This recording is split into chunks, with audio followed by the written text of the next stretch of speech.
Hello everybody, welcome back to Care for the Common Game. Today, in deck number 449, we are going to talk about Gargos the Vicious Watcher.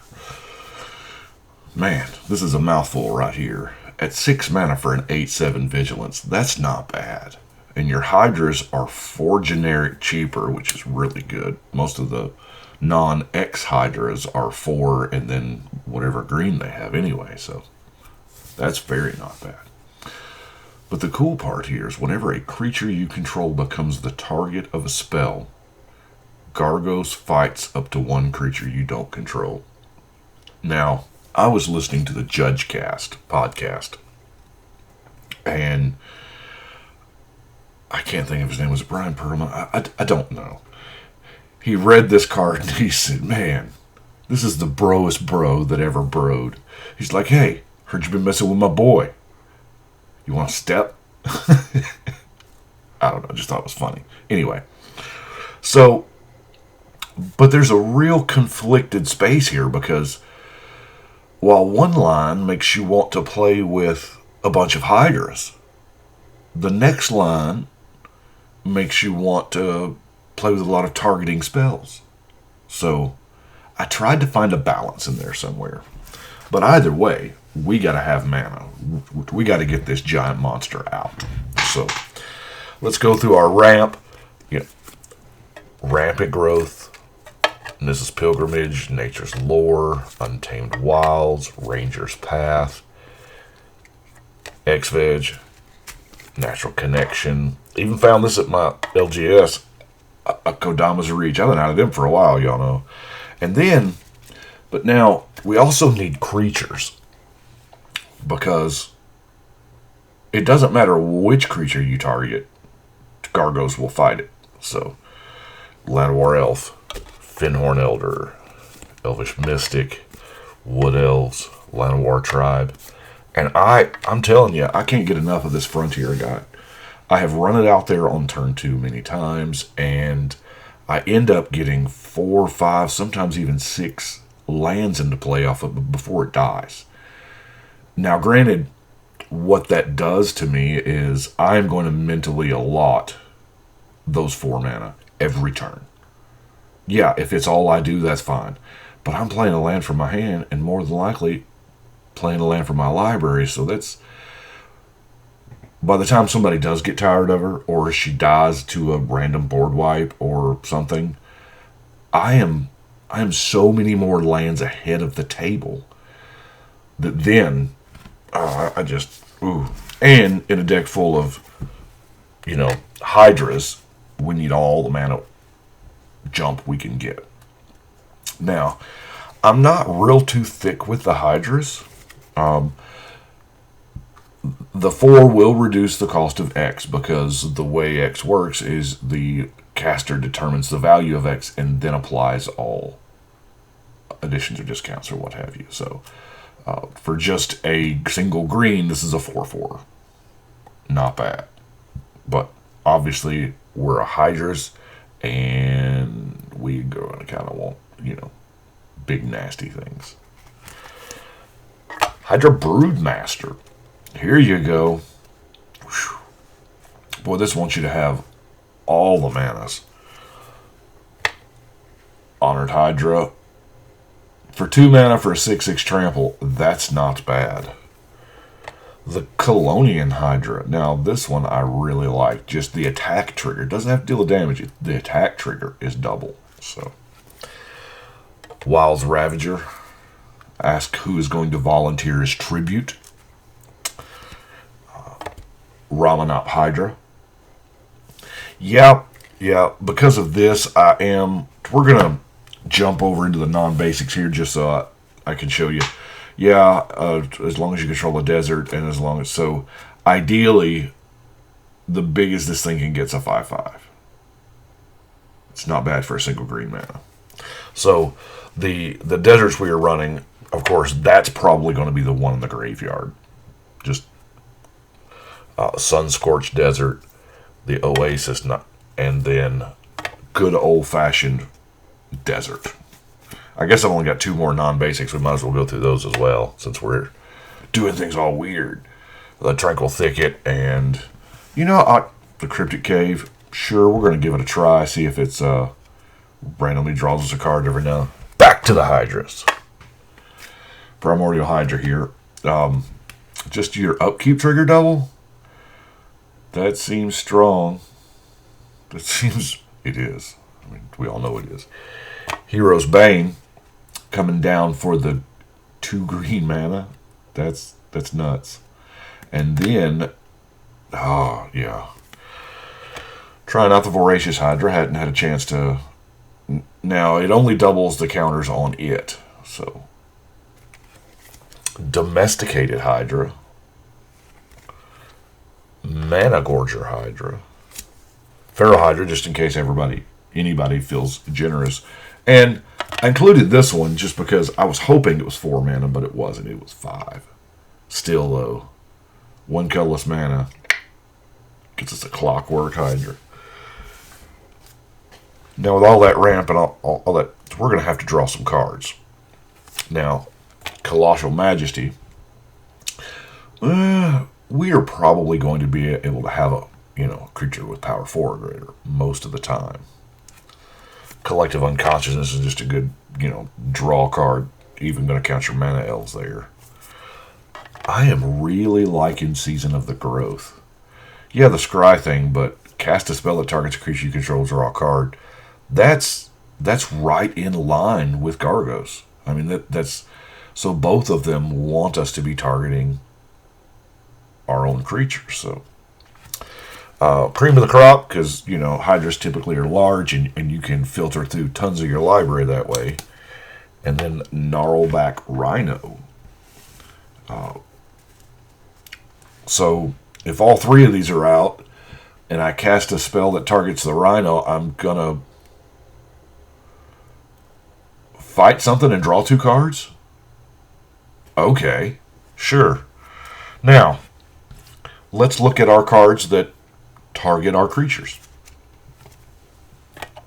We're going to bite ya. So we get a bite and a fight out of the deal. Now, keep in mind, Gargos is an 8/7. That's an 8/7. That's huge. Elvish Fury I really like, because Elvish Fury is recurable. Now, granted, it is 5 mana to play and buy back. I know. But in the late game, once we've already got Gargos out, there's a good chance we've got it. And for 5 mana, to turn Gargos into, a 10/9, and destroy target creature, that seems really good. Rancor also recurable because, it comes back when the creature dies. So that's kind of neat. Whip Silk. It's got reach, but you can return this to your hand. So you can just, the whole cycle is 2 mana. 1 to cast on it to get your Gargos trigger. 1 to return it back. Thought about putting an Enchantress in here, but I didn't want to go that far. Praise Vengeance. Scout Rebound. You're going to cast it twice. Yeah, it's a mini giant growth, it's not, of course, obviously we're running good old-fashioned giant growth anyway, but now, I'm going to try this scale up. I like the scale up, but we cannot overload it. Because if we overload it, it doesn't target anymore. So, I don't know. Maybe this is making one of our elves, ginormous for a turn. Might of the Masses. For each creature you control for green mana, that's not bad. A lot of giant growthy type effects, obviously. Stonewood Invocation for when you just absolutely positively have to get through. Invigorate. You can do it with no mana. I don't care. Somebody gain 3 life. I will politic the hell out of this. But getting the +4/+4 in a free fight, that takes our commander all the way up to 12. Wow. Prey Upon. Hey, double fight. I'm going to fight this, I'm going to fight that. I'll fight you all. Fight me, bro. Hunt the Hunter. Target green. Now, see, this one is probably one of the weaker ones because it's target green creature you control gets 2/2. That's not an issue. But it fights target green creature an opponent controls. Yeah. I've got it in here, but I'm not exactly sold on it. That it's just so limiting. Viridescent Wings. Now we're getting into some really cool stuff to where we're drawing cards. So for 1 mana, the creature's going to get bigger, slightly. We're going to fight something and draw a card. Lace with Moonglove. That's the real deal right there. Instant speed, death touch, and draw a card. Wild Size. +2 and draw a card. Irresistible Prey. Has to be blocked. Now that I like. Must be blocked this turn. So more than likely, this is another kill spell. Now we got to watch that damage adding up. Because if we target Gargos and say Gargos must be blocked, yeah, we're going to... Gargos is going to fight, but he's going to take damage during that fight. And we've got to make sure that he doesn't die to the fight damage plus the must be blocked damage, So that's a thing to watch out for. And then Warrior's Lesson. Now, I like this because 2 target creatures. Correct me if I'm wrong, but this is a spell targeting 2 creatures. Doesn't Gargos trigger twice? Whew. Yeah. Nice. Anyway, let's look at how we have... I'm removal light in this. Oh, I mean, it's mono green. I've got Tribute to the Wild. Return to Nature. I'm playing Broken Bond for the chance to get that extra land drop. I know it's living the dream, but we hate flyers, so we're going to do a Hurricane and a Raking Canopy.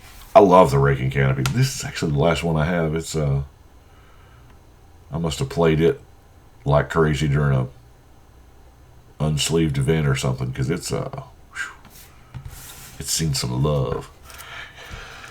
Now let's look at the the oddball other stuff. Veil of Summer. We're gonna try it. It's all the hotness. Sure, blue or black spells. Why not?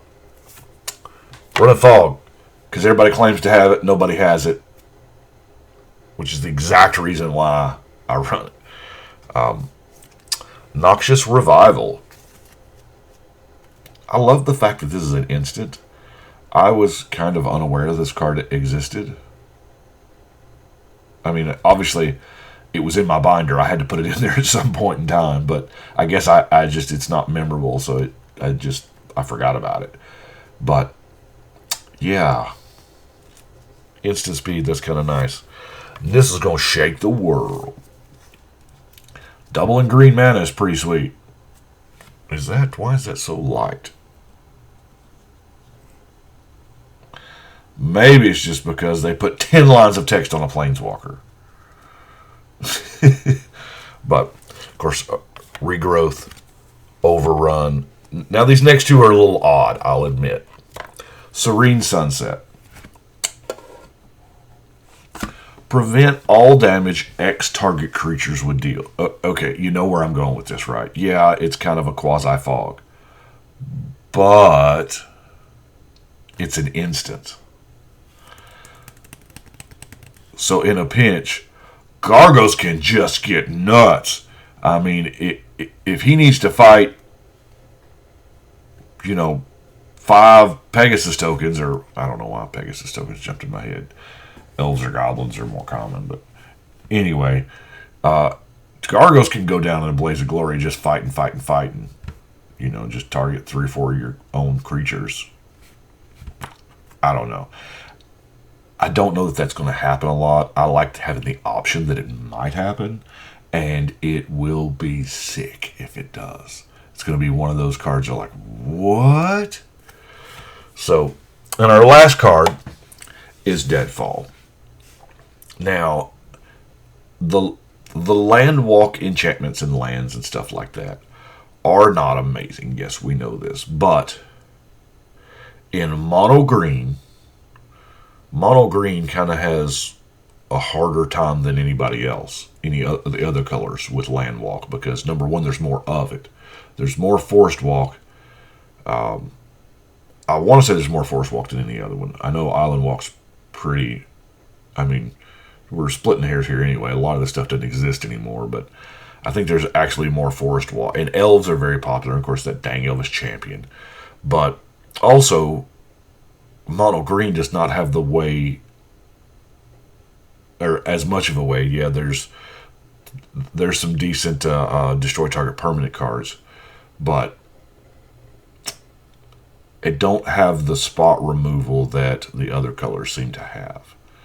So our spot removal is our creatures. We're just going to block with them, but with forest walk we can't block. And if you've ever lost to a forest walking whatever, yeah. Anyway, gonna try Deadfall. It may or may not be a thing. I may find something better, which probably, honestly, won't be hard to do. So that's what I've got for our target ourself Hydra. Come on, put it in there. I had a very, very productive night last night. I guess you could tell. There's 2 more decks there that I finished all 3 of these. And so let's go put Gargos up on the wall. Yeah, gotta actually go do some, like, deck building today. I mean, like, legit wooden deck building. So, one more and we're going to be halfway through that block. Well, I do appreciate y'all watching. Y'all let me know what you think.